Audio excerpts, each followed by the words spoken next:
नमस्कार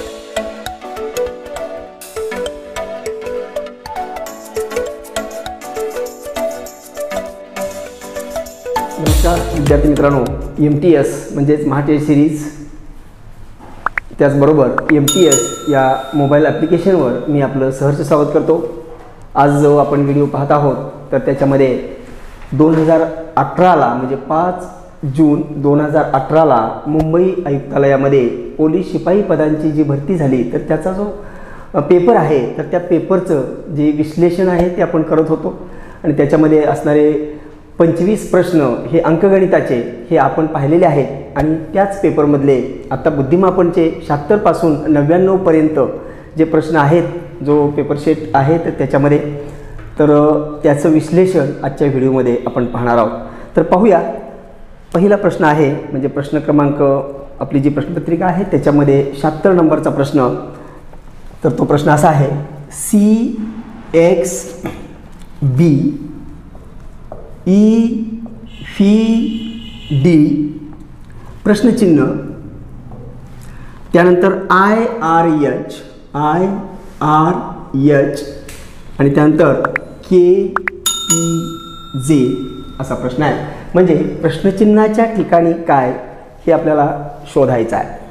आता इथं मी प्रश्नचिन्हाच्या ठिकाणी चौकट करतो म्हणजे आपण भरत जाऊया की त्याचं उत्तर कसं करायचं। पाहता अशी उदाहरणाचा हा जो उदाहरण आहे हे अक्षरमालिका हा जो टॉपिक आहे तर त्याच्याशी रिलेटेड आहे, म्हणजे त्याच्यामधलं आहे ते। मग आपल्याला काय करायचं आहे तर हा जो काही एक सिक्वेन्स दिलेला आहे, आता पहा हे तुम्ही काय करायची आकडेवारी करा म्हणजे आपल्याला पटकन उदाहरणं सोडवता येतं। म्हणजे ज्या विद्यार्थ्यांच्या ABCDचे अक्षर क्रमांक मुखोद्गत आहेत म्हणजेच तोंडपाठ आहेत अशा मुलांना पटकन ते अशी उदाहरणं सोडवता येतात। म्हणजे पहिल्यापासून पुन्हा ABCD लिहित बसायचं नाही, पट पट पट म्हणजे हे आकडे तुमचे सरावानं ते पाठ होऊन जातील। ते पहिलं स्ट्रॅटेजी लेक्चर मी आपल्या ह्या यूट्यूब चॅनलवरती एक ह्याच्या अगोदर बुद्धिमापनचं स्ट्रॅटेजी लेक्चर दिलं होतं। तर त्याच्यामध्ये ABCD कशी पाठ करायची म्हणजे त्याचे जे आकडे आहेत, अंक आहेत, अक्षर क्रमांक आहेत हे कसे लक्षात ठेवायचे याच्यासाठी काही टेक्निक्स मी सांगितलेले आहेत। तर आता बघूयात आपण C आहे म्हणजे पूर्ण बघत बसायचं नाही। आता C किती नंबरला ABCD मध्ये येतो तर C आहे 3 नंबरला। याचं पहिल्या अक्षराला टॅली करत जावा। ह्याचं पहिलं अक्षर आहे E, मग E किती नंबरला आहे तर 5 नंबरला आहे। मला हे समजलं की 3 आणि 5 मध्ये काय केलंय तर 2 मिळवले म्हणजेच 3 अधिक 2 5 आणि 5 नंबरचं अक्षर घेतले। आता त्यानंतर इथं काय येईल ते मला माहित नाही, पण इकडं रिलेशन काय आहे। आता इथं पहा I आहे 9 नंबरला आणि K आहे 11 नंबरला। मग इथं 9 मध्ये किती मिळवलंय 2 मिळवलंय म्हणजे 11। म्हणजे माझ्या लक्षात आलं की त्यांनी काय केले की 2 मिळवून पुढचं अक्षर घेतलेलं म्हणजे मध्ये एक अक्षर ड्रॉप केले। 2 मिळवले याचा अर्थ एक अक्षर ड्रॉप केले। मग इथं बघा ना C नंतर काय पाहिजे होतं, C नंतर पाहिजे होतं D आणि D नंतर E म्हणजे D सोडला E घेतला। मग E नंतर आपल्याला काय करायचं आहे एक अक्षर सोडणार पुढचं घेणार म्हणजेच आपण काय करणार आहे 5 आणि 2 7 नंबरचं अक्षर घेणार आहे। 7 नंबरचं अक्षर G असेल म्हणजे इथं माझं पहिलं जो शब्द असेल माझं अक्षर असेल ते G असेल।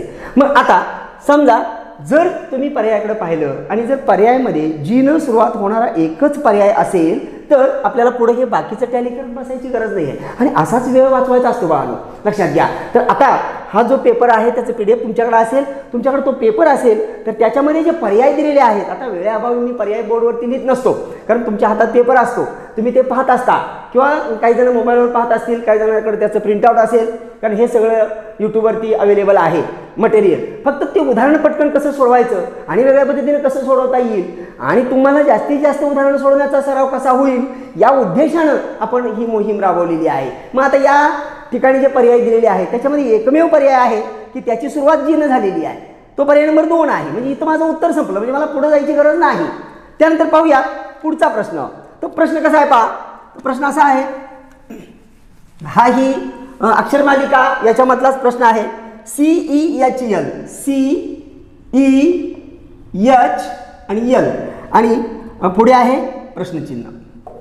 पट पट पट करत जायचं, वेळ लावायचाच नाही। बघा C किती नंबर 3 नंबर, E किती नंबर 5 नंबर, H किती नंबर 8 नंबर, L किती नंबर 12 नंबर। आता इथं मला पाहिजे मी चौकट करतो। आता लगेच सिक्वेन्स लावायचा। 3 मध्ये काय केले बघा 3 अधिक 2 5, 5 अधिक 3 8, 8 अधिक 4 12। मला शिरेन समजली, एक एक वाढवत चालल्या।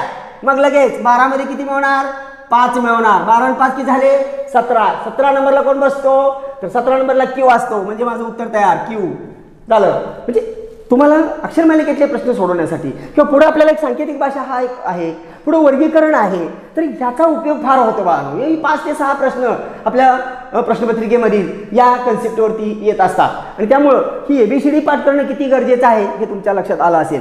त्यानंतर जाऊया पुढच्या प्रश्नाकडं. तर पुढचा प्रश्न असा आहे, बोर्डवरती लिहितो मी. तर प्रश्न आहे C6 कॉमा E10 त्यानंतर G14 त्यानंतर I18 आणि पुढे आहे प्रश्नचिन्ह. म्हणजे इथं प्रश्नचिन्ह आहे तिथं मी चौकट करतोय म्हणजे मला तिथलं उत्तर शोधायचं आहे. आता पहा काय करायचं. तर काय नाही करायचं, आपण पहिल्यांदा विचार करूया त्या संख्येची सिरियल बघूया, नंतर आपण अक्षरांची बघू किंवा पहिली अक्षरांची बघा कशी करा. हां मग आता मी पहिली संख्येची बघतो बघा. 6 आणि 10 म्हणजे काय केले +4. 10 आणि 14 काय केले +4. 14 + 4 म्हणजे किती झाले 18. समजलं मला. म्हणजे ज्या काही संख्या वापरलेल्या आहेत त्याच्यामध्ये 4चा फरक आहे, म्हणजे 4 ने वाढत गेलेले आहेत. म्हणजे मला 18 मध्ये पुन्हा 4 मिळवावं लागेल. 18 आणि 4 म्हणजे 18 आणि 4 किती होणार तर 22 होणार. म्हणजे माझं जी संख्या असणार आहे ती असणार आहे 22. म्हणजे मी संख्या काढली. आता मला जे काढायचं आहे ते काय काढायचं आहे. आता मला काढायचे अक्षर. आता बघूया. ती C आहे 3 नंबर. अक्षर कशी घेत गेले तेवढंच फक्त बघायचं आपल्याला. E आहे 5 नंबरला, G आहे 7 नंबरला, I आहे 9 नंबरला. बघा काय लिंक लावली. 3 आणि 2 5, 5 आणि 2 7, 7 आणि 2 9. साहजिकच आहे 9 आणि 2 11. 11 नंबरला कोण असेल K असेल. म्हणजे माझं उत्तर तयार आहे K22. अशा पद्धतीनं बाळांनो. पुढचा प्रश्न पाहूया. प्रश्न आहे, प्रश्न लिहितो B4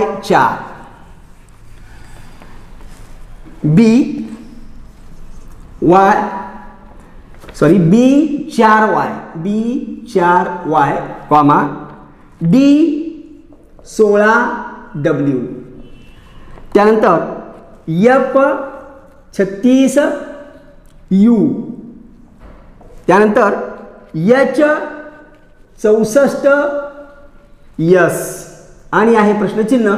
तर तिथं मी चौकट करतोय म्हणजे तिथं आपण योग्य ते उत्तर भरू. आता बघूया आपल्याला तिथं काय येईल ते शोधायचं आहे पटकन. आता मी येत जातो बघा. B किती आहे 2 नंबर, D किती आहे D आहे 4 नंबर, F किती आहे 6 नंबर, H किती आहे 8 नंबर. पहिल्यांदा मी अक्षरांचा विचार केलेला आहे. मग आता मला कळतंय की 2 + 2 4, 4 आणि 2 6, 6 आणि 2 8. साहजिकच आहे 8 आणि 2 10. म्हणजे 10 नंबरला जे अक्षर असेल ते माझं इथलं पहिलं अक्षर असेल आणि मग 10 नंबरला कोण असतो J असतो. म्हणजे माझं इथलं पहिलं अक्षर मला सापडलं J. आता या पर्यायाकडे पाहिल्यानंतर म्हणजे जी विद्यार्थी पाहत आहेत आणि ज्यांच्याकडं प्रश्नपत्रिका आहे तर त्यांनी पर्याय पाहिले तर तुम्हाला जीचे आणखी पर्याय दिसतील. म्हणजे एकच पर्यायामध्ये जी सुरुवात आहे असं नाही आहे. मग इथं आपल्याला आणखी पुढे गेलं पाहिजे. काही ठिकाणी असा योगाव असतो की जे पहिलं अक्षर असतं आणि त्या अक्षराचा एकच पर्याय असतो तिथं आपला वेळ वाचतो. आता पुढे जाऊया. आपण अंकांचा विचार करूया. अंकांचा विचार केला. B 2 नंबरला होतं तर 2चा वर्ग 4 केला आहे. D 4 नंबरला होतं तर 4चा वर्ग 16 केला आहे. F 6 नंबरला होतं तर 6चा वर्ग 36 केला आहे. H 8 नंबरला होतं तर 8चा वर्ग 64 केला आहे. मग जे 10 नंबरला आहे तर 10चा वर्ग 100 असणार. म्हणजे इथली जी संख्या आहे ती मला 100 मिळाली. आता मला आणखी पुढे गेलं पाहिजे. मग मी आता दुसऱ्या अक्षराचा विचार करतो, शेवटच्या अक्षराचा विचार करतो. हा जो Y आहे तो आहे 25 नंबरला, हा W आहे 23 नंबरला आणि हा U जो आहे तो आहे 21 नंबरला आणि हा S जो आहे तो आहे 19 नंबरला. आता फरक लक्षात घ्या. 25 मधून 2 गेले 23, 23 मधून 2 गेले 21, 21 मधून 2 गेले 19, 19 मधून आपल्याला 2 घालवावे लागतील. 19 मधून 2 गेले तर 17 येईल आणि 17 नंबरला Q असतो आणि म्हणून याचं उत्तर आहे J100Q. अशा पद्धतीनं. त्यानंतर पाहूया पुढचा प्रश्न. प्रश्न क्रमांक 80 हा थोडासा वेगळा प्रश्न आहे. तर बघूयात आपण. ज्या मुलांच्याकडं ज्यांनी विश्लेषणं पाहिलेली आहेत, अर्थात हा पेपर होऊन बरेच दिवस झालेला आहे, 2018चा पेपर आहे. मी अगोदर प्रश्न लिहितो, मग त्याच्यावरती आपण थोडंसं मला बोलायचं आहे. तर हा प्रश्न आहे 67 आस 21 आणि त्यानंतर 89 आस प्रश्नचिन्ह. म्हणजे इथं मी चौकट करतो आहे की इथं ते मला योग्य उत्तर भरायचं आहे. तर याचं जे विश्लेषण आहे म्हणजे या प्रश्नाचं, तर जी काही तुम्हाला विश्लेषणच्या प्रती तुम्ही पाहिल्या असतील किंवा काय वेगवेगळ्या पद्धतीनं, तर हा थोडासा क्लिष्ट प्रश्न आहे, म्हणजे पटकन लक्षात न येणारा. पण हा प्रश्न काय सांगतो आपल्याला की अशाही पद्धतीचे प्रश्न विचारू शकतात हे आपल्या लक्षात यायला पाहिजे. म्हणजे असे काही प्रश्न सोडवताना अशी काही क्लुप्ती केलेली असते, अशी काहीतरी तिथं एक क्लिक वापरलेली असते की ती पटकन सहजासहजी लक्षात येत नाही. कारण आपल्या डोक्यात काय असतं की बाबा वर्ग असेल, गण असेल, बेरीजेच असेल, वजा, तसं काहीच इथं बसत नाही आहे. तर आता इथं जे केलेलं आहे ते काय केले पहा. तर हे उदाहरण थोडं वेगळं आहे. तर ह्या पहिल्या 6ला 2नी भागलं, म्हणजे ह्याला भागिले 2 केलं. इथं लिहितो असं भागिले 2. मग 6 भागिले 2 केलं की 3 येतं आहे. आणि 3ला जर आपण 7 म्हणजे हे 7 आहे ना 2 नंबरचा अंक, तर 7 गुणिले 3 म्हणजे 21 आणि ते 21 इथं घेतले. म्हणजे या दोघांचं असं रिलेशन घेतलेलं आहे, असा संबंध दाखवलेला आहे. मग तो संबंध मला इथं दाखवावा लागेल. मग ह्या 8ला मला 2 भागावं लागेल. मग मी 8 भागिले 2 केल्यानंतर मला 4 मिळेल. आणि मग 4 आणि ह्या 9चा गुणाकार केला तर 9 चोक 36 मिळेल. आणि म्हणून माझं इथलं उत्तर असेल 36. ह्याचं उत्तर आहे 36 बाळांनो. हां, थोडंसं वेगळा प्रश्न होता, पण असे प्रश्न असतात. त्यानंतर आपण पुढे जाऊया, पुढचा प्रश्न आपण पाहूया. तर पुढचा प्रश्न काय पहा, किमान या तरी पेपरमध्ये बऱ्यापैकी प्रश्न अक्षरमालिकेवरतीच विचारलेले आहेत. तर पुढचा प्रश्न असा आहे C/X, I/R, प्रश्नचिन्ह आणि O. आता त्या प्रश्नचिन्हाच्या ठिकाणी काय हे आपल्याला शोधायचं आहे. आता पहा, इथं मी चौकट करतो, म्हणजे मला इथं योग्य पर्याय निवडायचा आहे. आता इथं आपल्या पाहिल्या म्हणजे ज्या विद्यार्थ्यांचं हे ABCD आहे, उलट क्रमानं, सुलट क्रमानं, त्यांचे अक्षर क्रमांक हे ज्या विद्यार्थ्याच्या मेंदूमध्ये फीड आहेत, त्या विद्यार्थ्यानं तो प्रश्न पाहिल्यानंतर इथं काय केलं असेल हे लगेच क्लिक होतं. तर जर मी ह्या दोन्ही अक्षरांच्याकडे पाहिलं तर ही जी जोडी आहे ती C आणि X ही विरोधी जोडी आहे. म्हणजे तुम्ही जर सरळ ABCD म्हणत गेला तर 3 नंबरला C येते, पण जर तुम्ही उलटी ABCD म्हणत आला तर 3 नंबरला X येते. म्हणजे ही उलट सुलट जोडी आहे. आता समजा हे तुमच्या लक्षात येत नसेल, तुम्ही एक जरी मेथड लक्षात ठेवली की अक्षर दिसलं की तुम्हाला तुमच्या डोक्यात त्या अक्षराचा क्रमांक आला पाहिजे. आणि मग तेवढं जरी तुम्हाला आलं तरीसुद्धा तुम्ही यातला कोणताही प्रश्न चुकवू शकत नाही. हे नाही जरी लक्षात आलं की तुमच्या ही विरुद्ध जोडी आहे, राहू दे. हां, तुम्ही काय करा, काही नाही, ह्यांची फक्त घ्या ना. C किती नंबरला आहे? 3 नंबरला आहे, माहीत आहे ना तुम्हाला. आता X किती नंबरला आहे? तर X 24 नंबरला आहे. जर ह्या दोघांची बेरीज केली तर ती 24 + 3 = 27 येते. पण नेहमी लक्षात ठेवा की जी जोडी विरोध असते, म्हणजे सवर्ण जाताना जो नंबर आणि उलटा येताना तोच नंबर, ही विरोधी जी जोडी आहे ना त्यांची बेरीज नेहमी 27 येत असते. मग संपला विषय. इथं सुद्धा आता I आहे 9 नंबरला, R आहे 18 नंबरला, 18 आणि 9 27. 100% ही जोडीसुद्धा उलटच आहे. म्हणजे इथं जे मला उत्तर द्यायचं आहे की O ज्या मार्गाने म्हणजे सरळ गेलो तर O 15 नंबरला आहे. मग उलटं आल्यानंतर म्हणजे ABCD उलट म्हणताना 15 नंबरला कोण असणार आहे ते अक्षर आपल्याला तिथं प्रेझेंट करायचं आहे. पण हे आपल्याला उलटं मोजत बसण्यापेक्षा तुम्ही काय करायचं आहे, ओचा नंबर किती आहे? तर ओचा नंबर आहे 15. आणि मग 27मधून 15 वजा करा, मग 12 मिळेल. आणि 12 हा कोणासाठी 12 नंबरचं कोण अक्षर आहे? सरळ गेलो तर L आहे. म्हणजे तुमचं इथलं उत्तर आहे L. तुम्ही कसंही उदाहरण हे सोडवू शकता. लक्षात असू द्या की आपल्याला ABCDचे क्रमांक म्हणजे अक्षर क्रमांक हे अतिशय महत्त्वाची गोष्ट आहे. त्यानंतर आपण पुढचा प्रश्न पाहूया. तर पुढचा प्रश्न आहे 82वा प्रश्न आहे. माझ्या हातात जो पेपर आहे तर त्याच्यामध्ये 82 क्रमांकाला असणारा हा प्रश्न आहे. तर प्रश्न असा आहे 12 आस 21 आणि त्यानंतर 24 आस प्रश्नचिन्ह म्हणजे इथं मी चौकट करतोय. हे काही सोपे प्रश्न असतात आणि पेपरसुद्धा सेट करत असताना किंवा प्रश्नपत्रिका तयार करत असताना काही प्रश्न हे सोपे असतात, काही प्रश्न हे मध्यम असतात आणि काही प्रश्न हे थोडेसे क्लिष्ट असतात, वरच्या पातळीचे असतात. आणि खरी जी स्पर्धा आहे बाळांनो ती त्या प्रश्नामध्ये आहे. मी काही ठराविक प्रश्न असे असतात की ते प्रश्न तुम्ही बरोबर सोडवले तरच तुम्ही त्या स्पर्धेला टिकू शकता. बाकीचे जे लो लेवलचे प्रश्न आहेत ना ती सगळीच मुलं सोडवणारी असतात. मध्यम लेवलचे जे प्रश्न आहेत तेही प्रश्न बऱ्यापैकी विद्यार्थी सोडवणारे असतात. परंतु जे काही प्रश्न 5-10 प्रश्न असे असतात की साधारण 10 प्रश्न असे असतात की एकदम स्ट्रॉंग असतात आणि खरी स्पर्धा त्या 10 प्रश्नामध्ये असते. तिथं मार्क्स मिळवणं महत्त्वाचं आहे हे लक्षात. आता हा सोपा प्रश्न आहे. प्रश्न पहिल्या तुमच्या लक्षात आला असेल. तर तो प्रश्न काय आहे तर इथं 12चं 21 केले म्हणजे फक्त एकक स्थानचा अंक दशकला नेलाय आणि दशकचा एकक म्हणजे उलटे केले, संख्या फक्त फिरवली. त्यामुळे इथं सुद्धा होणार आहे ही फिरवलं की आपण त्याचं येईल 42. त्याचं उत्तर असेल 42. त्यानंतर पुढचा प्रश्न आपण पाहूया. प्रश्न असा आहे, हा सांकेतिक भाषा हा जो काही टॉपिक आहे आपल्या बुद्धिमापनमध्ये तर त्याच्यामधला हा प्रश्न आहे. तर एका सांकेतिक भाषेत EAST प्रश्न लिहितोय EAST हा शब्द GC हा शब्द GCU आणि फी असा लिहिता. पहा हे आपल्याला दिलेलं आहे शॅम्पल. म्हणजे हे कसं केलं ना कशा पद्धतीने आपल्याला दुसरा शब्द दिला त्याचं करायचं आपल्याला. असा लिहिला तर त्या सांकेतिक भाषेत नॉर्थ हा शब्द कसा लिहा. NORTH हा शब्द मला लिहायचा आहे तर तो कसा लिहाल असा प्रश्न त्यांनी विचारलेला आहे. आता बघूया आपण. मग काही नाही करायचं आपल्याला ह्या दोघांच्या आधारानं जायचं आहे. एक एक करत जायचं लक्षात घ्या. एक पार्ट करत जायचं. याचं पहिलं अक्षर E आहे 5 नंबर, याचं पहिलं अक्षर G आहे 7 नंबर. 5 आणि 7 मध्ये कितीचा फरक आहे पहा. म्हणजे 5 मध्ये 2 मिळवलं 7 आलं. मग आता हा N किती नंबरला आहे पहा. तर N आहे 14 नंबरला. साहजिकच आहे की 14 मध्ये मला 2 मिळवायचा आहे म्हणजे मला Nचा जो संकेत आहे तो समजणार आहे. 14 मध्ये मी 2 मिळवलं 16 येतं आणि 16 नंबरला कोण बसलंय तर 16 नंबरला P बसलाय आणि म्हणून इथं माझं उत्तराचं पहिलं अक्षर जे असेल ते P असेल. आणि मग तुम्हाला मी सांगितलेल्या टॅक्टप्रमाणे जर P न सुरुवात असणारा एकच पर्याय असेल तर इथंच उत्तर संपतं. पण नसेल तर पुढं कंटिन्यू करायचं. मग आता पुढं कंटिन्यू करू. आता पहा मी Aचं घेतो. A आहे 1 नंबरला तर याचं 2 नंबरचं अक्षर आहे 3 नंबरला. इथं फरक काढा.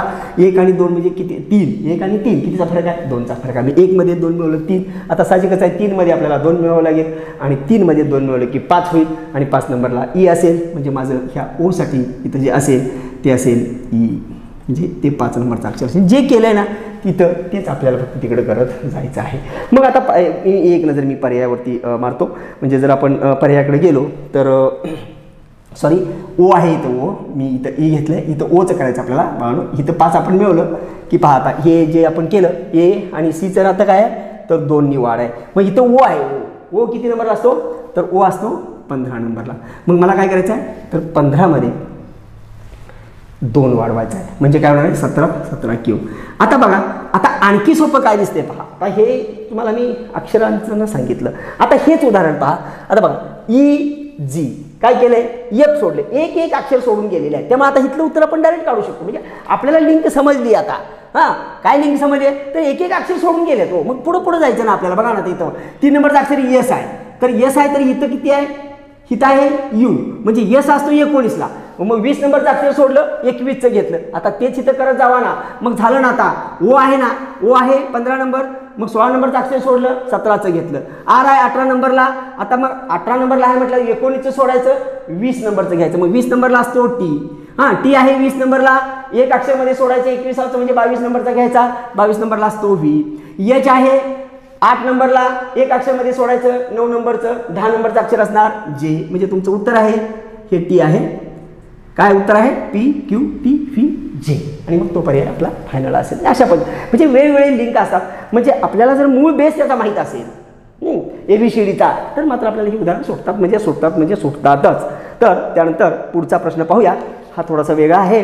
हा वर्गीकरण हा जो टॉपिक आहे जो आपली जी काही आमची जी ह्या MTSच्या मोबाईल ॲप्लिकेशनवर पोलीस भरतीची एक बॅच सुरू आहे तर त्याच्यामध्ये हा जो वर्गीकरण हा टॉपिक आहे हा पूर्ण विस्ताराने मी घेतलेला आहे. म्हणजे 3 प्रकारचं वर्गीकरण शाब्दिक भाषिक सांख्यिक परत मिश्र वर्गीकरण हा सगळा, तर त्याच्यामधला हा प्रश्न आहे. वर्गीकरणाचा सुद्धा प्रश्न 100% येतो. तर पहा, मूग, वाटाणे, मका आणि हरभरा असा प्रश्न दिलेला आहे. मूग,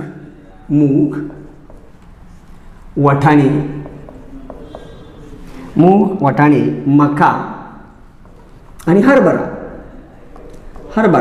आता याच्यामध्ये काय करायचं आपल्याला, तर विसंगत शोधायचा आहे. म्हणजे ह्याच्यामध्ये गटात न बसणारा, मग आता ह्या चौघांचा एक गट आहे, पण ह्या चौघांचा गट होत नाही, कारण एक त्या गटात मॅच होतच नाही, त्याला फक्त बाजूला काढायचं आहे. मग त्यासाठी काही वैशिष्ट्य, काही गुणधर्म बाकीच्यांचे समान असावे लागतात आणि एक तेवढा वेगळा असावा लागतो. मग आपल्याला माहिती आहे की याच्यामध्ये मका हा जो आहे हा या गटात बसणार नाही, कारण मूग, वाटाणे आणि हरभरा हे कडधान्यामध्ये येतात. म्हणजे ह्याचे हे द्विदल वनस्पती आहे, वाटाणे पण द्विदल आहे, हरभरा पण द्विदल आहे.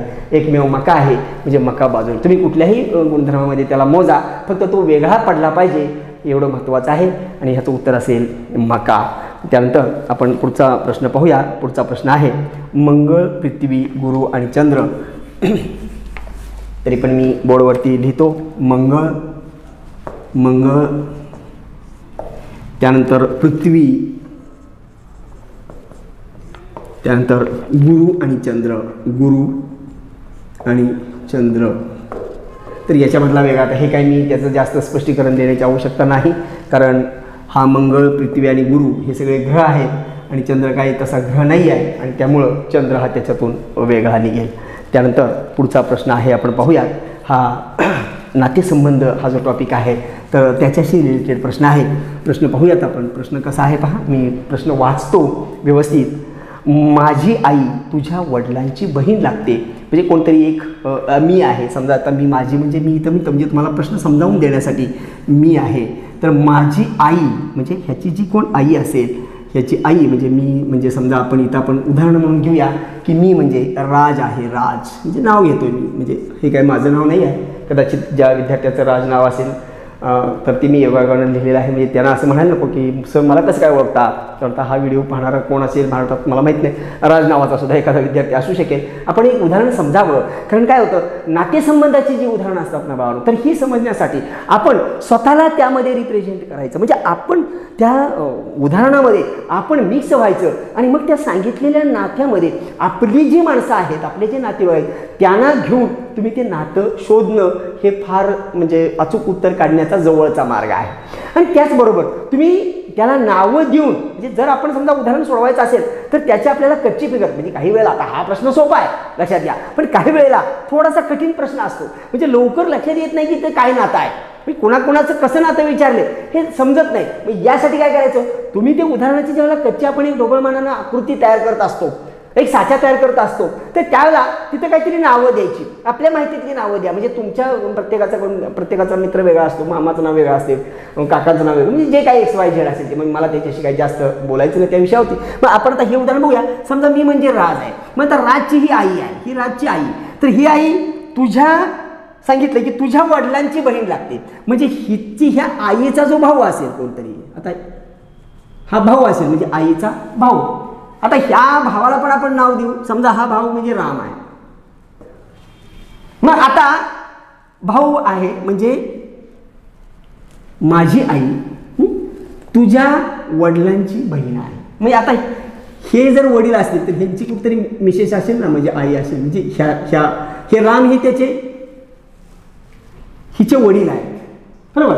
आणि मग प्रश्न काय विचारला पहा, तर तुझी आई माझी कोण. मग आता ह्यांची कोणतरी मुलगी आहे, मुलगी असेल, मुलगा असेल, तर आपल्याला ते दिलं नाही लिंग, त्यामुळं ते मुलगा असेल तर धरा, मुलगी धरू आपण, काही धरलं तर चालेल. म्हणजे हे जे आहेत राम आणि ही सीता असेल त्यांची पत्नी, ह्या दोघांचं ही मुलगी आहे. आणि तर प्रश्न विचारला आहे, तर काय, तर तुझी आई माझी कोण, म्हणजे हिची आई म्हणजे ही. मग आता पहा, ह्या राजची आई हिता आहे आणि तिचा भाऊ हा आहे, आणि मग त्याची बायको म्हणजे मामाची बायको आहे. म्हणजे हा जो राम आहे, तो राम हा राजचा मामा आहे, आणि ती मामाची बायको जी आहे ती ह्या राजची कोण असली पाहिजे, मामी असली पाहिजे. म्हणजे ह्याचं उत्तर आहे मामी. त्यानंतर आपण पुढं जाऊया, पुढचा प्रश्न पाहूया. तर पुढचा प्रश्न काय आहे पहा, मी बोर्डवरती लिहितोय. हा सुद्धा सोपा प्रश्न आहे, सोप्या कॅटेगरीमधला प्रश्न आहे. तर 4 आस 65 आणि डॉट डॉट, त्यानंतर 5 आस प्रश्नचिन्ह, प्रश्नचिन्हाच्या ठिकाणी मी चौकट करतोय. तर आता पाहूयात आपण की ह्या 4चं आणि ह्या 65चं जे काही नातं आहे तर तेच नातं हे 5 आणि इथं जे आपण उत्तर शोधणार आहोत तर त्याच्याशी असलं पाहिजे. मग आता मी जर पटकन माझ्या लक्षात येतं की म्हणून जर 4चा घन केला तर 64 येतो. 4चा घन अधिक 1 म्हणजे 65 येते. 4चा घन 64, 64 अधिक 1 65. मला ह्या दोघांच्यातला संबंध समजला. आता तोच संबंध याच्यामध्ये लावायचा आहे, म्हणजे 5चा घन करायचा आहे, त्याच्यामध्ये 1 मिळवायचा आहे. 5चा घन 125, त्याच्यामध्ये 1 मिळवलं 126 आणि मग 126 हे त्याचं उत्तर असेल. हा जो क्रमसंबंध आणि सहसंबंध असा जो टॉपिक आहे पोलीस भरतीसाठी, म्हणजे अर्थात मी जे टॉपिकची नावं घेतोय ती जी काही मी माझी जी काय ऑनलाईन बॅच आमच्या MTSची ऑनलाईन बॅच सुरू आहे तर त्याच्यामध्ये जी काही मी टॉपिकची यादी केलेली आहे तर त्याच्यामध्ये हा तिथं येतो. म्हणजे ज्या त्या शिक्षकांनी आपापल्या पद्धतीनं त्या टॉपिकची वर्गवारी केलेली आहे. तर माझ्या वर्गवारीमध्ये हा जो टॉपिक आहे क्रमसंबंध आणि सहसंबंध हा टॉपिक 3 नंबरचा टॉपिक आहे आणि त्या टॉपिकमधलं हे उदाहरण आहे. म्हणजे त्या टॉपिकशी रिलेटेड ते आहे. त्याच्यामध्ये अनेक नमुने जे आहेत सहसंबंध आणि क्रमसंबंधामध्ये जे काही वेगवेगळे नमुने आहेत तर ते सगळे नमुने विस्तारानं त्याचं स्ट्रॅटर्जी लेक्चरसुद्धा यूट्यूबवर आहे. म्हणजे ज्या विद्यार्थ्यांनी पाहिलं नसेल किंवा ज्यांना माहीत नसेल त्यांनी MTS ह्या चॅनलवर जावा आणि तुम्हाला त्याचं स्ट्रॅटर्जी लेक्चर दिसेल की क्रमसंबंध आणि सहसंबंध हा जो टॉपिक आहे तर ह्या टॉपिकचा पूर्ण व्याप्ती काय आहे, याचं बेसिक काय आहे याच्यावरती एक सेपरेट व्हिडिओ केलेला आहे आणि तसेच व्हिडिओ प्रत्येक प्रकरणाच्या स्ट्रॅटर्जीचे केलेले आहेत. तर तुम्ही या चॅनलवरती अवेलेबल आहेत तर तुम्ही ते पाहून घ्यायला काही हरकत नाही आहे. बरं, त्यानंतर आपण जाऊया पुढच्या प्रश्नाकडे जाऊयात आपण. तर आता प्रश्न मी वाचतो पहा. हा थोडा प्रश्न कसा आहे पहा, हा थोडा विचारात पडणारा प्रश्न आहे. तर आपण करूया. तर सीता, हा सोपा आहे प्रश्न, वाचतो पहा. सीता समोरून 5व्या क्रमांकावर व गीता मागून 3ऱ्या क्रमांकावर आहे. आता मी ह्याची आकृती तयार करतो. पहिल्यांदा प्रश्न पूर्ण वाचतो. जर सीता व गीताच्या दरम्यान मनोज, राम व रमेश असतील तर रांगेमध्ये एकूण किती विद्यार्थी आहेत असा आहे. रांगेतील स्थान किंवा बैठक व्यवस्था याच्यावरचा हा प्रश्न आहे. तर आता बघूया, आपण त्याची एक फिगर तयार केली की आपल्याला लगेच समजते. मी आकृती तयार केली. आता मागून आणि पुढून म्हणजे म्हटलं तर मी समोरून आणि आपण म्हणूया आता समजा लाईन तुम्ही कशी धरू शकता. म्हणजे समजा मी इकडं समोर धरतो आणि इकडची बाजू पाठीमागून धरतो, असं म्हणजे पाठीमागून असं मी पकडतो. त्याची काय आपल्याला फार मोठं देईल. तुम्ही लाईन उभी जरी काढली तरी चालते, म्हणजे उभी जरी तुम्ही ही रेषा काढली तरी सुद्धा चालते. मी समजण्यासाठी मी आडवी काढली. आता आपण बघूया त्यांनी सांगितल्याप्रमाणे. तर समोरून सीता समोरून 5व्या क्रमांकावर, म्हणजे या ठिकाणी सीता आहे असं गृहीत धरूया आपण. सीता आहे, ही समोरून आहे, समोरून ती 5व्या क्रमांकावर आहे. म्हणजे ही जर 5 नंबरला असेल, म्हणजे 5 नंबरला आहे तर नक्कीच आहे की तिच्या पुढं म्हणजे इकडं 4 मुली असल्या पाहिजेत. म्हणजे इथं 4 असतील. आलं लक्षात. त्यानंतर पुढची माहिती काय दिलंय, व गीता मागून 3ऱ्या क्रमांकावर, म्हणजे आता पाठीमागून इथं गीता आहे, इथं गीता आहे. आता ही जर इथं 3 नंबरला आहे, 3ऱ्या क्रमांकावर आहे म्हणून सांगितलं, याचा अर्थ तिच्या पाठीमागं 2 मुली असल्या पाहिजेत. म्हणजे इथं दोघी आहेत. आता पुढे सांगितलंय सीता आणि गीताच्या दरम्यान कोण कोण बसलंय, तर मनोज, राम आणि रमेश. आता काय मला नावाशी मतलब नाहीये, तिघं आहे ना, मला कळलंय ना. म्हणजे हा एक जण, हा दुसरा आणि हा तिसरा, हे तिघं मध्ये आहे. आणि मग प्रश्न काय विचारला, तर रांगेत मुली किती. हो झालं की आता माझं उत्तर संपलं. कारण का हे बघा, सीताच्या पाठीमागे 4, ही 4 अधिक ही मध्ये आहे ती तिघं, ही तिघं अधिक ही इकडं आहे ती दोघं, ते दोघी, म्हणजे काय ते दोघी असतील ते. आता हिला आपण गीताला आणि सीताला धरली नाही, कारण तिच्या पाठीमागची हिच्या पाठीमागची धरल्यात, त्यांच्या दोघीच्या मधली धरल्यात. म्हणजे एक गीता आणि एक सीता, म्हणजे ह्या 2 झाल्या, म्हणजे ह्या 2. मग करा यांची बेरीज. 2 2 4, 4 4 8, 8 3 11, म्हणजे रांगेत असतील 11. तुमची बुद्धी ज्या पद्धतीने सॉल्व्ह करेल त्या पद्धतीने तुम्ही करू शकता. तुम्ही उभी आकृती काढा, जज करून सुद्धा तुम्हाला काढता येईल. आणि फक्त उत्तर बरोबर येणं हे महत्त्वाचं आणि कमीत कमी वेळेमध्ये येणं हे त्याच्यापेक्षा महत्त्वाचं. तर त्यानंतर पुढे जाऊया. तर पुढचा प्रश्न आहे 90वा प्रश्न आहे. प्रश्न वाचतो पहा मी. हा प्रश्न काय पहा, तर जर राधा सुनीतापेक्षा तरुण आहे पण सीतापेक्षा मोठी आहे, सीता गीतापेक्षा मोठी आहे, श्याम सीतापेक्षा मोठा आहे, पण राधापेक्षा तरुण आहे तर सर्वात तरुण कोण आहे? आता इथं तुम्हाला प्रश्न पडेल की तरुण धरायचं कोणाला, म्हणजे मुद्दा विचार करण्यासारखा आहे बरं का. तुम्ही याच्यावरती ज्या विद्यार्थ्यांनी पेपर पाहिलेला आहे पूर्वी, कारण 2018चा पेपर आहे हां, आणि बऱ्याच ठिकाणी तुम्हाला त्याचं सोल्युशन पाहायला मिळालं असेल, तुम्ही विश्लेषण पाहिलं असेल, विश्लेषणचे व्हिडिओ आलेले आहेत यूट्यूबवरती. त्याचबरोबर बऱ्याच पुस्तकामध्ये या पेपरचं विश्लेषण आहे, म्हणजे बहुतांश पेपरचं विश्लेषण आहे. आणि आम्हीही त्याचं आमच्या चॅनलवर आम्ही जास्तीत जास्त पेपरचं विश्लेषण देण्याचा आमचा प्रयत्न आहे. तर यामध्ये आता असा आपल्याला प्रश्न पडायला पाहिजे की अरे तरुण म्हणायचं कोणाला, नाही का. तरुण म्हणायचं कोणाला? समजा एक 10 वर्षाचा मुलगा आहे, एक 10 वर्षाचा आहे आणि दुसरा 22 वर्षाचा आहे. मग आता ह्यातला तरुण कोण? कारण 10 वर्षाचा झाला तो लहान झाला ना, 22 वर्षाचा झाला तो तरुण झाला ना. मग इथं त्याने असं संदिग्ध दिलेलं आहे, नाही का. म्हणजे आता आपण जज करताना काय करायचं, तरुण त्याला धरायचा की जो लहान आहे असं धरायचं. तर तुम्ही लहान मोठा असा जर शब्द धरला हां, तर मात्र तुम्हाला ह्या प्रश्नाचं व्यवस्थित सोल्युशन त्याचं देता येईल. तर बघूयात आपण, करूयात. आता मी त्याची आकृती तयार करतो आणि मग आपल्याला पटकन कळतंय की काय कसं आहे. तर मी ही रेषा काढली, याच्यावरती आता ती त्यांनी दिलेल्या माहितीप्रमाणे मी एका एकाला बसवत जातोय. पहा, आता त्यांनी सांगितलं जर राधा सुनीतापेक्षा तरुण आहे, म्हणजे समजा इतर राधा आहे, इथं मी राधा घेतो, राधा. आता ही राधा हां, आता राधा कशी आहे? राधा ही सुनीतापेक्षा तरुण आहे, म्हणजे इथं सुनीता जी आहे ही सुनीता, तर सुनीतापेक्षा राधा तरुण आहे. तरुण म्हणजे ती कमी आहे असं. म्हणजे मी काय करतो, सुनीताला एवढं घेतो आणि राधाला तिच्यापेक्षा जरा कमी घेतो. म्हणजे आता ह्या दोघींची तुलना करता ही थोडी उंच केली मी, म्हणजेच मोठी हिला ही केली वयाने मोठी, आणि ही तरुण आहे म्हणजे तिच्यापेक्षा वयाने लहान आहे असा त्याचा अर्थ आहे. म्हणजे राधा एवढी आहे असं समजायचं. आता पुढं काय सांगितलंय, पण सीतापेक्षा मोठी आहे. पण राधा जी आहे ना ती सीतापेक्षा मोठी आहे, म्हणजे सीता हिच्यापेक्षा लहान असली पाहिजे. म्हणजे इथं सीता घेतली मी, इथं घेतली मी सीता, मग सीता हिच्यापेक्षा लहान असेल म्हणजे तुला तिला कमी केली मी, सीतापेक्षा मोठी आहे. त्यानंतर पुढं दिलेली माहिती कंटिन्यूवर जायचं. पुढं सीता गीतापेक्षा मोठी आहे. सीता, आता गीता हिथं कुठेतरी आहे, ही गीता. तर सीता कशी आहे? गीतापेक्षा मोठी आहे, म्हणजे गीता हिच्याहीपेक्षा लहान आहे, म्हणजे हिच्याहीपेक्षा थोडीशीला छोटी करतो. झालं बघा, गीता झाली. आता पुढे काय सांगितलं बघा, श्याम सीतापेक्षा मोठा आहे. श्याम आणि हा इथं, हे श्याम इथं घेतला मी त्याला, श्याम. आता श्याम कसा आहे? तर श्याम सांगितलं त्यांनी सीतापेक्षा मोठा, मग ही सीता हित आहे, हिच्यापेक्षा मोठा श्याम आहे, म्हणजे श्याम हिच्यापेक्षा थोडासा मोठा मी काढला बघा. झालं बघा. तर ही आकृती तुम्ही तयार करायची बघा, म्हणजे हे टेक्निक शिकून घ्या. म्हणजे हा ज्यावेळेला टॉपिक आम्ही शिकवत असतो तर त्यावेळेला हे व्यवस्थित मी नमुनेचं उदाहरण देऊन त्याच्या आकृती लावून ती घ्यायची. इथं आपण फक्त पर्टिक्युलर हे उदाहरण सोडवलं. हां, मग आता प्रश्न विचारला पहा. तर प्रश्न विचारला तर सर्वात तरुण कोण? आता सर्वात लहान कोण दिसते इथं? सर्वात लहान कोण दिसती पहा ना, तर सर्वात लहान दिसती गीता, म्हणजे माझं उत्तर आहे गीता. त्यानंतर जाऊया पुढच्या प्रश्नाकडं. तर पहा, मी पुढचा प्रश्न लिहितोय. प्रश्न आहे L M, L M comma K N comma J O, त्यानंतर आय पी, आणि त्यानंतर प्रश्नचिन्ह आहे, तिथं मी करतोय चौकट.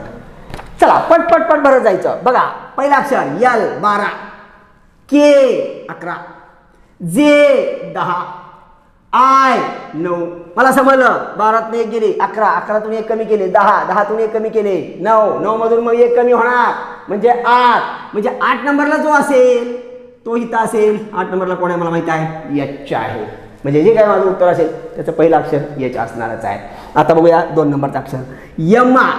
तर यम आहे 13 नंबर, यन 14. समजलं मला हो, 13 बघा, यल 13, यन 14, ओ 15, पी 16. मग आता इथं जे असेल तो 17 नंबरवाला असेल ना बाबा. म्हणजे 17 नंबरला कोण आहे? तर 17 नंबरला असेल एच क्यू. म्हणजे काय कोण असेल? क्यू. म्हणजे आपलं उत्तर आहे एच क्यू. त्यानंतर पुढचा प्रश्न लॉजिकल प्रश्न आहे, तो मी आता तुम्हाला मी तोंडीच सांगणार आहे. तो पुढचा जो प्रश्न आहे तो लॉजिकल आहे. मी तुम्ही इमॅजिन करून कातर घेऊन ते मी प्रश्न वाचतो. तर एका दोरखंडाचे समान लांबीचे 11 तुकडे करायचे आहेत. ठीक आहे. त्यासाठी प्रथम त्याची दोन्ही टोके एकमेकाशी जुळवून घेतली.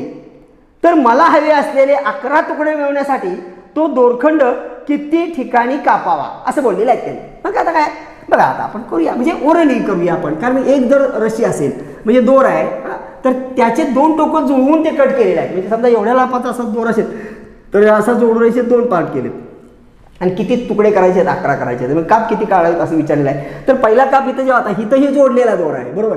मग इथं काप टाकला हे 2 भाग तयार होतील. पण इथं जोडले इथं एकदा कापावं लागेल आपल्याला. परत इथं कापलं हे 2 होतील, इथं कापलं हे 2 होतील, म्हणजे 2 आणि 2 4. परत इथं कापलं 6, म्हणजे एकूण 1 2 3 4 आणि एक आपल्याला टाकावं लागेल. म्हणजे 5 काप टाकले की त्याची तेवढे पाठ पडतील. तुम्ही कातर घेऊन तो प्रयोग करा. म्हणजे प्रयोग एवढ्यासाठी करा हां, ज्याचा अभ्यास झालेला आहे चांगला त्याचं मी कौतुक करतो. त्यांनी तयारी करा, त्यांनी प्रॅक्टिस करा. आता भरती निघते आहे लवकरच आणि त्यामुळं जे काय आपण कष्ट घेतलेले आहेत, जो काय आपण सराव केलेला आहे, तर हाच वाया जात नाही आहे, लक्षात घ्या. म्हणजे मध्ये 2 वर्षाचा पिरियड असा गेला की त्यावेळेला आपल्याला काही भरती काय सगळी प्रक्रिया थांबल्यामुळं बऱ्याच मुलांना थोडंसं म्हणजे नर्वस झाली, मुलं थोडी निगेटिव्ह झाली की काय आम्ही एवढी तयारी केली, एवढं ग्राउंड केलं, एवढं आम्ही अभ्यास करून तयार होतो पण परीक्षाच नाही झाली. म्हणजे जो मनामध्ये एक निगेटिव्हिटी तयार झाली. तर अशी निगेटिव्हिटी न ठेवता जे होत असतं किंवा ज्या काही गोष्टी घडत असतात ह्या आपल्या फायद्यासाठी असतात असा पॉझिटिव्ह विचार ठेवायचा. त्याचबरोबर आपल्या या यूट्यूब MTS हे जे आमचं यूट्यूब चॅनल आहे त्याच्यावरती एक यशाचं रहस्य काय असा एक व्हिडिओ अपलोड केला आहे. म्हणजे असे बरेच व्हिडिओ आता अपलोड होणार आहेत, तर तुम्ही तेही व्हिडिओ पाहा. म्हणजे तुम्हाला जे काही मेंटली डिस्टर्बन्स जे असतात तर त्याच्यामधून तुम्हाला थोडा कव्हरअप मिळेल. तर ठीक आहे, आपण पुढच्या उदाहरणाकडे जाऊया. जर पुढचं जे उदाहरण आहे ते उदाहरण मी वाचतो. हे पण तोंडीच आहे, आपण तोंडीच करण्याचा प्रयत्न करू. प्रश्न काय पहा, नेहाचे वय 13 वर्षापूर्वी 21 होते. म्हणजे 13 वर्षापूर्वी 21 13 वर्षापूर्वी 21 होते आणि पुढे सांगितलंय तर किती वर्षांनी ती 45 वर्षाची होईल. 45 वर्षांनी किती वर्षांनी होईल? अहो तोंडीच उदाहरण करायचं ना, कशाला काय.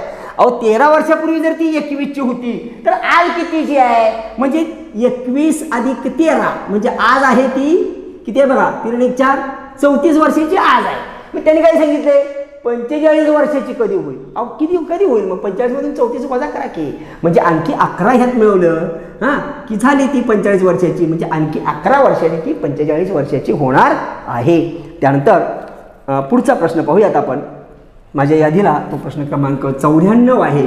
तर तो प्रश्न कसा आहे पहा.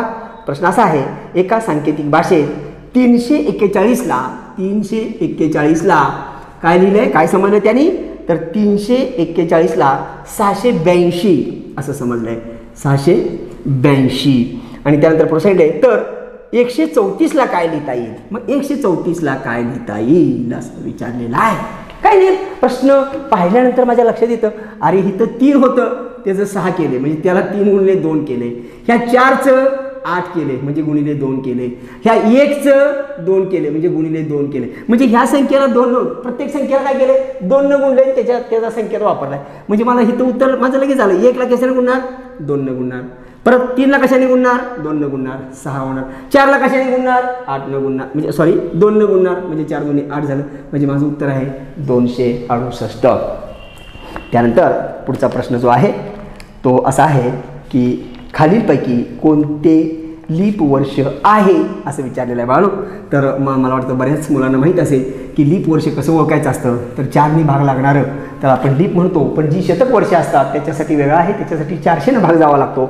तर पहिला आकडा दिला होता 1600, त्यानंतरचा दिला होता 1700, त्यानंतरचा दिला होता 1800 आणि ते तिन्ही बरोबर असे पर्याय. तर काय आपल्याला त्याशी देणगी नाही आहे, आपल्याला फक्त लीप वर्ष कोणतं विचारलेलं आहे. तर 400 भाग जाणारा एकमेव आहे 1600 आणि म्हणून हे तेवढं लीप वर्ष आहे. ह्याला 400 भाग जात नाही, 4नी जातो कारण 4ची कसोटी आहे. शेवटी सलग 2 शून्य आल्या किंवा शेवटच्या 2 अंकाला 4नं भाग गेला तर त्या संख्येला 4नी भाग जातो. परंतु या ठिकाणी शेवटी 2 शून्य असले तर ह्याला 4नं भाग जाणार आहे, ह्याला पण जाणार आहे, पण 4नी जाणार आहे. हे शतक वर्ष आहे आणि त्यामुळं आता शतक वर्ष कसं, लीप वर्ष कसं, आठवडे किती, काय कसं, हे सगळं ज्या विद्यार्थ्यांना माहीत नसेल किंवा जे नवीन आहेत, जे नवीन तयारी करत आहेत तर त्यांनी तो अभ्यासक्रम शिकून घ्यायचा आहे. तो टॉपिक आहे तिथं ते सगळं क्लिअर केलेलं आहे आणि मग तुम्हाला ते समजेल. तर या ठिकाणी ह्याचं उत्तर आहे की 1600 हे वर्ष लीप वर्ष आहे. त्यानंतर पुढचा प्रश्न आहे प्रश्न क्रमांक 96. ए व बी यांच्या वयाचे गुणोत्तर 3:5 असून मी लिहितो प्रश्न, म्हणजे त्यातलं महत्त्वाची माहिती मला अपेक्षित आहे ती लिहितोय. ए आस बी म्हणजे ए आस बी तर त्यांच्या वयाचं गुणोत्तर आपल्याला दिलेलं आहे 3:5 आणि सांगितले तर त्यांच्या वयामधील फरक 30 आहे, तर एचे आजचे वय किती? काय नाही, आपल्याला कॅल्क्युलेशन करायचं काही गरज नाही, एक्स मानू वगैरे, नो नथिंग, काही गरज नाही तुम्हाला. म्हणजे बघा ए 3 वर्षाचा असला की बी 5 वर्षाचा आहे, मग ह्यातला फरक काढा ना, किती फरक आहे? 3 आणि 5 मध्ये 2चा फरक आहे, मग त्याने फरक कितीचा सांगितला आहे? 30चा सांगितला, मग 30ला भागा 2 म्हणजे 30 भागिले 2 म्हणजे 15 आलं, म्हणजे 15च्या पटीत दोघांची वय आहेत. म्हणजे याला 15ने गुणलं की याचं वय येणार आहे 15 त्रिक 45, याला 15ने गुणलं की याचं वय येणार आहे 75. तुम्हाला प्रश्न काय विचारला आहे? एचं विचारलं, मग 45 हे उत्तर, बीचं विचारलं असं तर 75 हे उत्तर. त्यानंतर पुढचा प्रश्न आहे, प्रश्न पाहूया. मुलांच्या रांगेत साहसचा क्रमांक डावीकडून 9वा व उजवीकडून 7वा आहे, तर त्या रांगेत एकूण किती मुले आहेत? आकृती तयार केली की लगेच कळतं. मग मी आता त्याची आकृती तयार करतो, त्या प्रत्यक्ष साहसला बसवतो. पहा, आकृती तयार केली, ही आहे डावी बाजू, ही आहे उजवी बाजू. आता जो आपला कोण आहे तो साहस, काय नाव दिलं बघा, साहस दिलेलं आहे. मुलांच्या रांगेत साहसचा क्रमांक डावीकडून 9वा, ही डावी बाजू आहे, 9वा म्हणजे इथं 9 नंबरला हा साहस आहे, डावीकडून 9 नंबरला आहे. आणि त्यानंतर सांगितलंय उजवीकडून 7वा आहे, म्हणजे आता जर असं मोजलं, इकडून जर असा आला तर तो हाच आकडा त्याचा 7 होतोय, म्हणजे हा इथं 7 आहे इकडून. मग आता त्याच्याशी आपल्याला देणे घेणे नाही. बघा आता इथं जर तो डावीकडून 9 नंबरला आहे तर त्याच्या अर्थ इकडं 8 मुलं आहेत. एवढं कॉमन सेन्स आहे आपल्याला, कारण आपण जर 7 नंबरला जर समजा मी इथं उभा असेल, मी 7 नंबरला उभा आहे समजा, मग मी जर 7 नंबरला उभा असेल तर माझ्या पुढं 6 मुलं असली पाहिजेत ना, नाही का? मी जर 9 नंबरला असेल तर माझ्या पुढे मग 8 असली पाहिजेत ना, सिंपल थिंग. म्हणजे इकडं 8 असतील. आता इकडून तो किती आहे? 7वा आहे, म्हणजे इकडे किती असतील?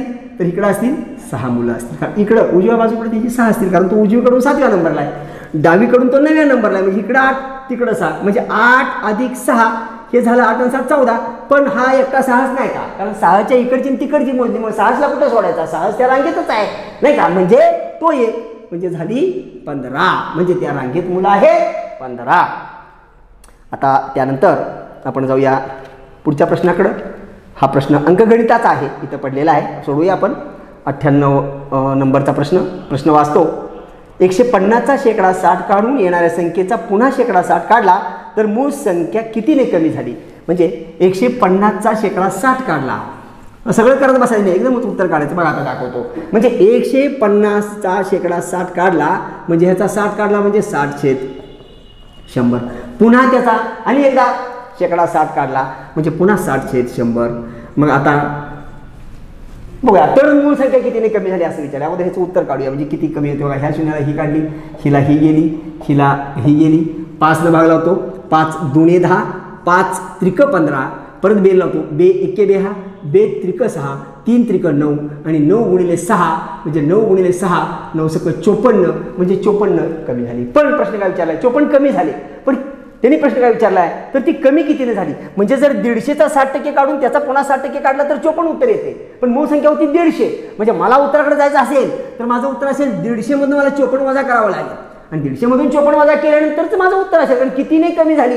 मग आता ही वजाबाकी जी काय येईल, शून्यातनं 4 गेले म्हणजे 10तून 4 गेले 6, च्या परत 5 आणि 6, आणि 15तून 6 गेले म्हणजे 9, च्या परत म्हणजे 0 म्हणजे 96, म्हणजे 96ने कमी झाली. त्याचं उत्तर असेल 96.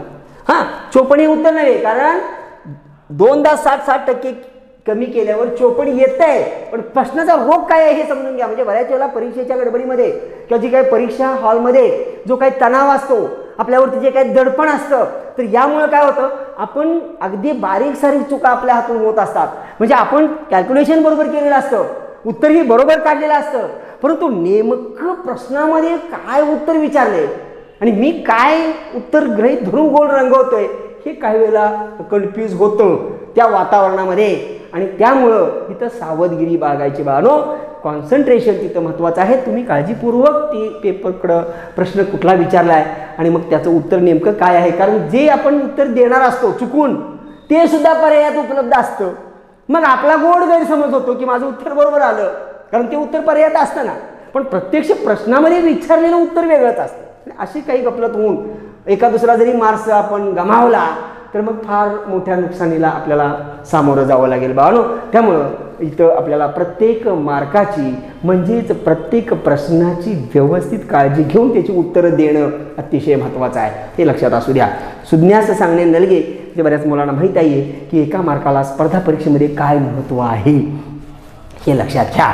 त्यानंतर आपण जाऊया पुढच्या प्रश्नाकडं, कारण इथं त्यांनी 99पर्यंतच प्रश्न दिलेले आहेत या पेपर शीटमध्ये. माझ्या हातात जो पेपर आहे त्याच्यामध्ये 100 नंबरचा जो प्रश्न आहे तो जनरल स्टडीचा आहे, म्हणजे सामान्य ज्ञानचा प्रश्न आहे. त्यामुळे एकच आपला आता शेवटचाच प्रश्न राहतोय आपण बुद्धिमापनचा, तर तो आपण करूया. मी प्रश्न लिहितो बोर्डवरती. हा 99 नंबरचा प्रश्न आहे.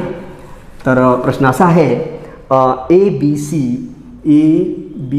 सी कॉमा ई एफ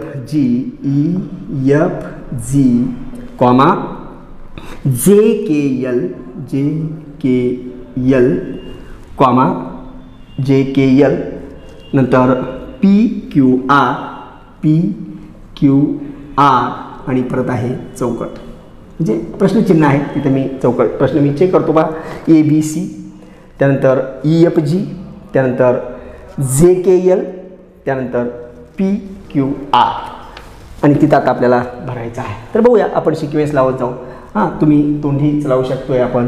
तर पहा, एक एक अक्षर निवडत जायचं. हां, म्हणजे पूर्ण पर्यायसुद्धा आपल्याला, म्हणजे सगळं उदाहरण सोडवावंच लागत नाही. मग केवळ 1-2 करून पर्यायातून आपल्याला लगेच उत्तर टॅली करता येतं. तर ई आहे 1 नंबरला, ई आहे 5 नंबरला, जे आहे किती नंबरला पहा, तर जे आहे 10 नंबरला आणि ह्याचा पी आहे 16 नंबरला. मग आता ह्याच्यामध्ये सिक्वेन्स काढत जावा.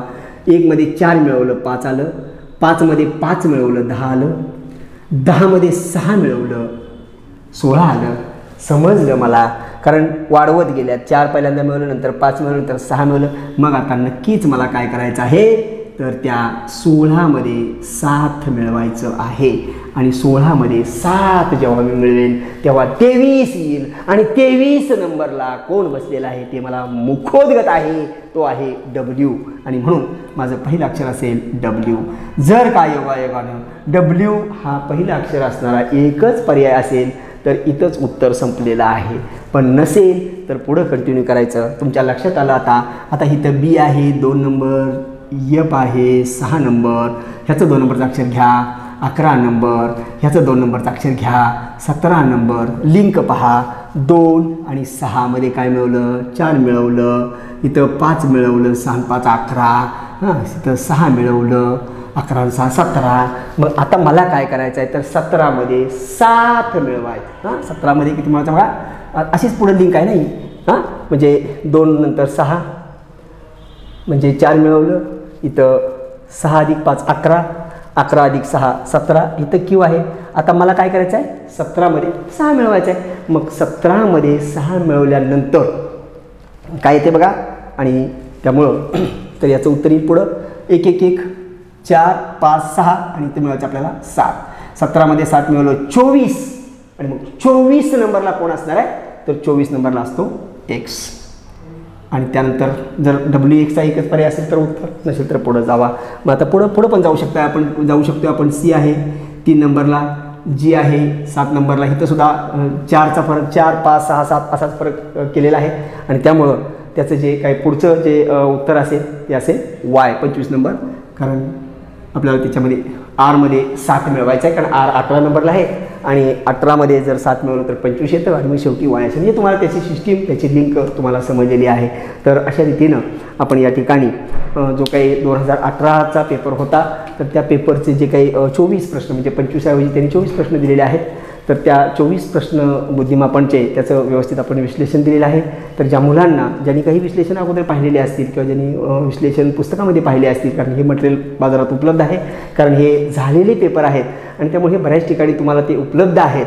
आणि तरीसुद्धा आम्ही हा प्रयोग केला किंवा आम्ही तेच पुन्हा तुम्हाला देण्याचा प्रयत्न केला आता, किंवा आम्ही असं ठरवलं किंवा बरेच पेपर, म्हणजे जेवढे भरती निघेपर्यंत जितके जास्तीत जास्त पेपरचं तुम्हाला विश्लेषण देता येईल तेवढं देण्याचा आमची टीम प्रयत्न करत आहे.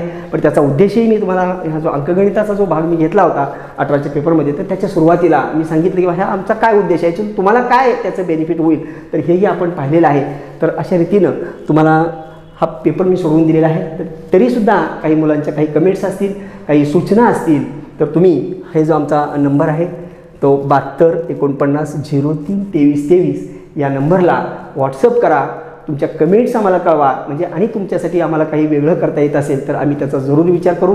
परंतु एनकेन प्रकारे आता येणारी जी काही भरती असेल तर त्यामध्ये आपण काही केल्या 100% आपल्याला भरती झालंच पाहिजे अशी जिद्द बांधून तुम्ही तयारीला लागा. त्यातून तुम्हाला काही अडचण असेल तरी तुम्ही आमच्याशी संपर्कात राहा. या ठिकाणी आपण थांबूया. धन्यवाद.